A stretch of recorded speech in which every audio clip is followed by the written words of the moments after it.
বাড়িতে কুকুর রাখা নিয়ে বিবাদ দুই বাড়ির মালিক পক্ষের মধ্যে। কুকুর খুনের হুমকি, প্রতিকার পেতে বাড়ির পোষ্য কুকুরকে নিয়েই পুলিশ থানায় হাজির পোষ্যের মালিক। ঘটনাটি হুগলির কোন্নগরের বাটার মোড় এলাকার। কুকুর খুনের হুমকিতে পুলিশের কাছে লিখিত অভিযোগ দায়ের করেছেন কুকুরের মালিক। স্থানীয় সূত্রে খবর, কোন্নগর বাটা সংলগ্ন ক্রাইফা রোড এলাকায় বাড়ি পাত্র পরিবারের। আর্থিক সমস্যার কারণে বসতবাড়ির দোতলার অংশ তারা কয়েক বছর আগে বিক্রি করে দেন রাধা রানী নামে এক মহিলার পরিবারের কাছে। তবে সবকিছুই ঠিক ছিল, কিন্তু বছরখানেক ধরে সমস্যা বৃদ্ধি পায় বাড়ির পোষ্য কুকুরের জন্য।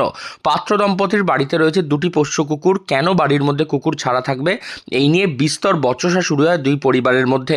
কুকুর বাড়িতে থাকলে কুকুরদের মেরে ফেলা হবে এমনই হুমকি দেয় বাড়ির অন্য লোক। তারপরেই পরিবারের লোকজনরা কুকুর নিয়ে কুকুর বাঁচাতে পোষ্যর মালিক হাজির হন পুলিশের কাছে। একেবারে পুলিশ থানায় কুকুর নিয়ে এসেছেন, কি ব্যাপার? কি আমাদের বাড়িতে আর্থিক অবস্থার জন্য এই বাটার মুখে আমাদের একটা বাড়ি আছে, ওই বাড়ির ওপরের জায়গাটা একটা ঘর বিক্রি করা হয়েছিল। তখন আমাদের বাড়িতে এই পশুটা ছিল। এখন ওই মহিলার সঙ্গে আমাদের শত্রুতে একটু মনোমালিন্য হওয়াতে এখন কুকুর বাড়ি থেকে বার করে দিতে হবে। কুকুরকে তার দুই ছেলে কালকে আমাকে পুলিশের সামনে ধমকি দিয়েছে যে আমাকে পুলিশের সামনেই মারবে। এরকম কুকুরকে ছাড়তে পারবো না, কুকুরকে বাড়ি দিয়ে বার করে দিতে হবে। আর আমার কথা হচ্ছে, আমার এটা সন্তান, আমার কোনো বাচ্চা নেই, আমি এদেরকে সন্তানের মতো ভালোবাসি। রেখে দাস বলে আর তার দুই ছেলে মিলে আমাকে নিত্যদিন অত্যাচার করছে। আমার এই বাচ্চাটাকে আপনারা যদি কেউ দেখতে পারেন আমার সাহায্য করুন, আমার বাচ্চাটাকে বাঁচান আপনারা। ওই মহিলা নিত্যদিন আমাকে মেন্টাল টর্চার করছে। আজকে হাত কাটছি কুকুরের বাঁচানোর জন্য, কালকে গলা কাটছি, আর কি কাটবো, তাও আমার স্টেপ কেউ নিচ্ছে না। আমাকে দয়া করে আপনারা বাঁচান, আমার এই বাচ্চা শিশুটাকে বাঁচান, আপনারা বাচ্চা শিশুটাকে বাঁচান। রেখারানী দাস আর তার ছেলে মানিক দাস, আর তার আরেকটা বড় ছেলের নাম জানি না কালো করে। এই তিনজনের যেন খুব শাস্তি হয়। আপনারা যদি আমাকে দেখতে পারেন। কেন তারা কি বলছে? কুকুরকে বাড়ি দিয়ে বার করে দিতে হবে, কুকুরকে বাড়ি দিয়ে বার করে দিতে হবে, মেরে পা ভেঙে দেবে। কুকুররা তো অবলা জীব, তা বুঝছে না। ওর দুটো সন্তান, তেমন তো এইটাও তো আমার সন্তান, আমার বুক থেকে কাটবে। কি চাইছেন আপনি? আমি চাইছি আমার কুকুরটাকে যাতে শান্তিতে থাকতে দেয়, আমাদের শান্তিতে থাকতে দেয়। রেখারানী দাস আমাকে জ্বালিয়ে পুড়িয়ে শেষ করে দিচ্ছে।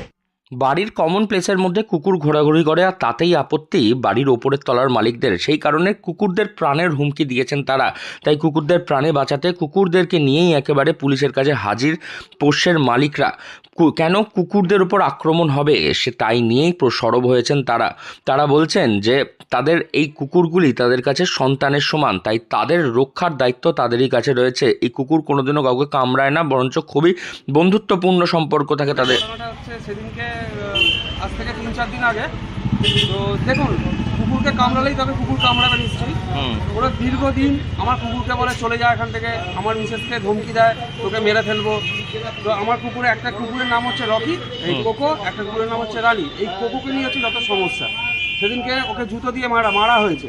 মারার পর সেজন্য ওনাকে কামড়ে দিয়েছে। কামড়ে দেওয়ার পর আমি ডাক্তারখানায় নিয়ে গেছি, ইঞ্জেকশন নিয়ে এনেছি, ওষুধ কিনে দিয়েছি, তাতে ওদের শান্তি মেরেনি।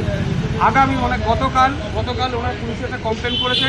এই নিয়ে আমার মিসেসকে বলছে জানে মেরে দেবে, আমার কুকুরগুলোকে বলছে জানে মেরে দেবে। তাই জন্য আপনারা একবার কুকুর নিয়ে পুলিশের কাছে দ্বারস্থ হতে এসছেন। যার জন্য আমি কুকুর নিয়ে এসছি যে দেখাতে, দেখুন কই আপনাদেরকে তো কামড়াচ্ছে না, সবাই তো মাথায় হাত বোলাচ্ছে আমার কুকুরকে, কেউ কামড়াচ্ছে না তো। তাই আমি জোড়া করে নিবেদন করব, এর একটা শাস্তি হওয়া দরকার।